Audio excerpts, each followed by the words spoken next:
Well, with school budgets and everything, there are still people out there who think there's no value to a public school string program or instrumental music program at all. And right now, those are the first things to be considered to, you know, be cut out of the budget. And it's sad, there are those people who know about it, but there are more people who just think that there isn't value in this. Well, I never met a gang of string quartet players.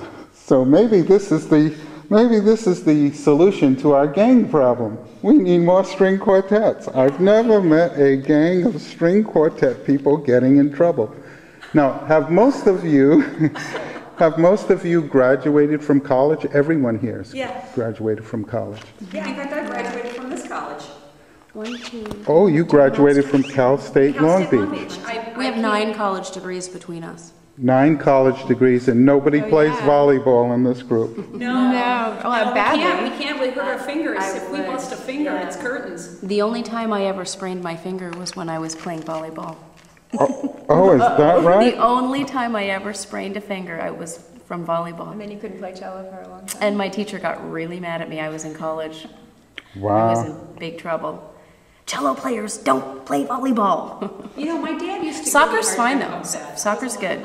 Yeah, you can break a foot. I got teased. I remember we were at a family gathering and all the kids were playing volleyball. There was a volleyball net set up in the backyard, and I was probably in middle school, maybe early high school.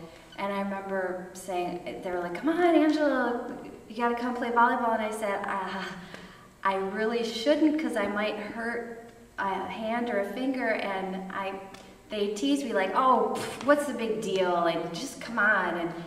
And I felt kind of bad because I just sat with my mom and we had a good time anyway. But I really was concerned because you really can. It's very easy to. Yeah. And if you do some serious damage, yeah, it could stop you from playing your instruments. So. Now, these instruments that you actually have here today, they're not the little instruments that you catch on sale over at Target. No. Right? They have instruments on sale at Target? So, this is a big time viola and a viola player. Yes. And give our audience some sort of a feel. What is the cost of an instrument when you're playing it at this high level? Oh, well, sometimes musicians, when we get at a certain level, we don't want to play student instruments anymore. So we do have to make a decision about what kind of instrument we want and how much we want to spend. And a lot of times it is like between a car or an instrument. Are we going to have like a really nice car or a really nice instrument? Because they can cost as much as a car. So a lot of us drive around kind of old beater cars, but we have really nice instruments. Oh. We live in old beater houses. So our instruments are kind of like our investment, like a house would be, or you know, some really nice piece of jewelry or something like that. But it's great because we can also play on them and make music. And make money. Now, a cello. That's pretty big. That's bigger than this viola. Yeah.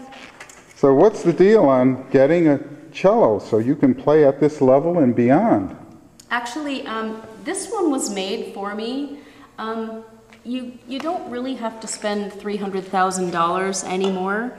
But this one I had made for me. The back is really pretty, so I'm showing that.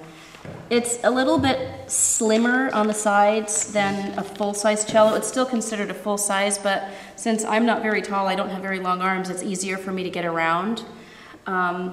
So it took me 5 years to pay this instrument off. I took out a loan and I paid it off in 5 years, and I think it's worth about $30,000. Wow, so serious practice, serious instruments. Everything is serious in this room. Wow.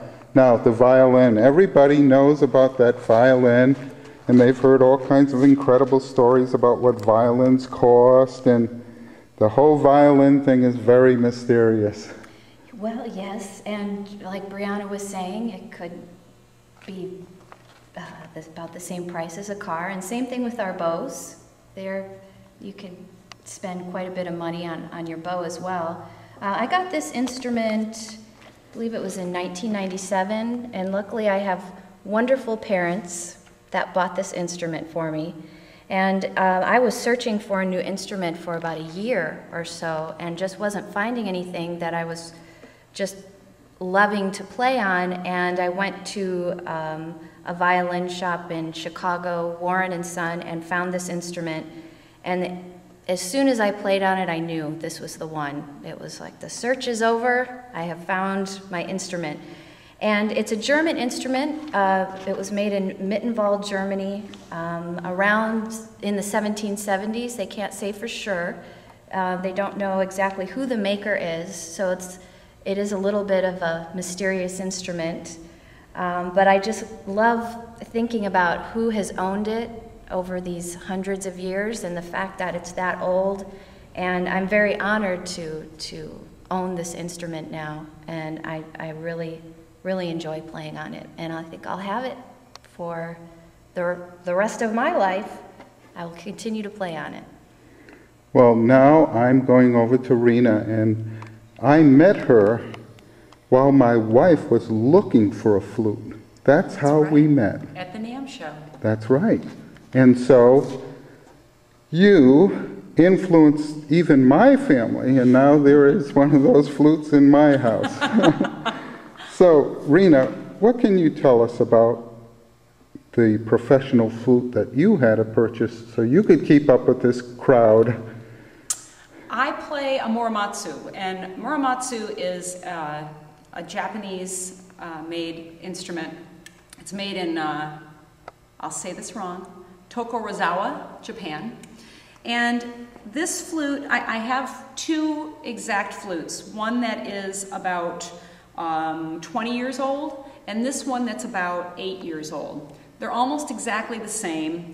They have a couple of tiny changes in them, but the reason I have two is, well, this one, if you take a close look at the keys on this one, you see how the keys kind of do that. And anyone that plays it like a beginner flute player, their keys are offset like this. They call it offset.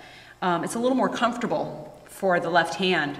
But my other one doesn't have that. And so it was pretty uncomfortable for me to play it. So I had to make an investment in getting a new instrument. And like Sharon, it took me about 4 or 5 years to pay the flute off.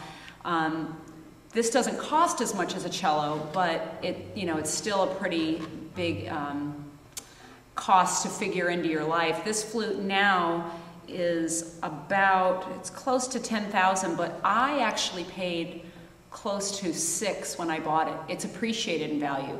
That's the other beautiful thing about playing a professional instrument like this, is they appreciate later on. They're worth more than what you paid for them, which is kind of nice. But my flute is made of silver and white gold. It has some white gold components in the mechanism, and I love it. It's exactly what like Angela was talking about. When she played her instrument, she knew it was the one, and that's how I felt about both this and my other muramatsu. When I played them, it was like, look no further. You just know when you find the right instrument for you, because you don't want to put it down. And then you got to figure out, okay, now what am I going to do? How am I going to figure out how to pay for this thing? It might take me 5 years, but I have to have this instrument. And it always works out.